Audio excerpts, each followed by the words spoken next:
wa kuddamu ate Kyagulanyi ne bwata kuddamu okusirika kwa Kyagulanyi ate era abayogedde simanyi bwali okyegendereza bade sina kyegendereza Kyagulanyi awulikika nnyo nga asirise oluusi ekintu kigwawo Kyagulanyi nabanga atakitegedde n'asirika busirisi n'abalaba n'obulaba bano nga balwanagana nakyo bano balwagana nakyo nti oyo ye Kyagulanyi nti ye ennaku zino oba twava mu kaluka 221 Kyagulanyi asirika okwogera abantu ne bakumukolera nga ate tebategedde njagala nkuwa ekizampo ya David Rose Rubongo ya secretary ne Hassan Waiswa Mufumbiro batugamba nga nupu ya Baganda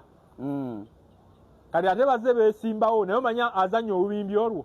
be baddi ebampuga bakasiba nte Moses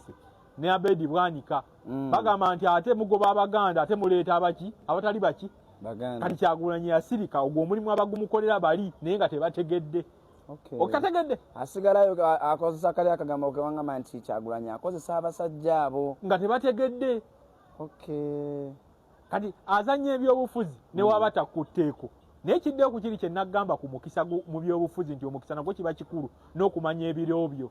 kati yagala gano olwalo wano tuli mu biro bya Kyagulanyi njagala nkuwa ekizampo Kyagulanyi ne wava mu byobufuzi olwaleero nakkirira mu wino nakola edduuka ly'endagala era afuuka omugagga biliyoniya mu dduuka lye ery'endi kutunda endagala mu bizinensi eyo mu bulamu Katonda yatonda abantu nga ffenna twenkana naye ate waliwo baasukkulumya ku balala kale ate mu byobufuzi ekyo kikulu nnyo nti abantu abamu bajja mu byobufuzi ng'ekigenda omusukkulumya kusasula bannamawulire mwogerako naye Kyagulanyi yajja ogw'omukisa agulina okuva eri Katonda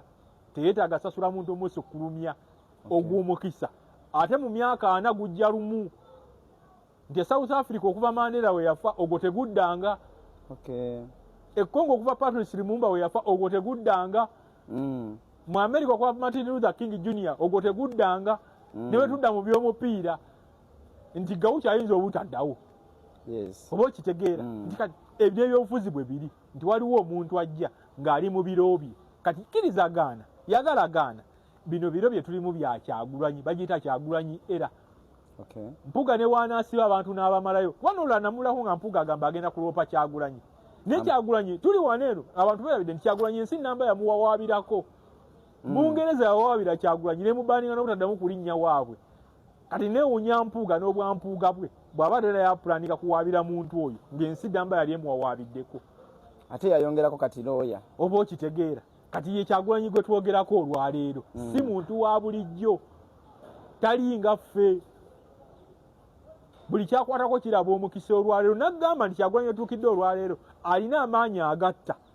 ate alina amaanyi agakola bannabyabufuzi njagala nkuwa ekizampo nti wano waliwo abantu abatandifuzeeko yagalagaana Abedi Bwanika twandituuse kufa nga tetumulabye bwafuga naye Kyagulanyi yatwala Abedi Bwanika n'amuteeka mu fakitole y'ebyobufuzi Abedi Bwanika n'afuga kale Kyagulanyi ate era mwali alina amaanyi agatta bannabyabufuzi bakakembombwa tekamwe balwanga Jimmy bayinza obutadde okulabika mu byabufuzi bya wano kyeki kye nagamba nti yafuuka King Maker asalawo yesebo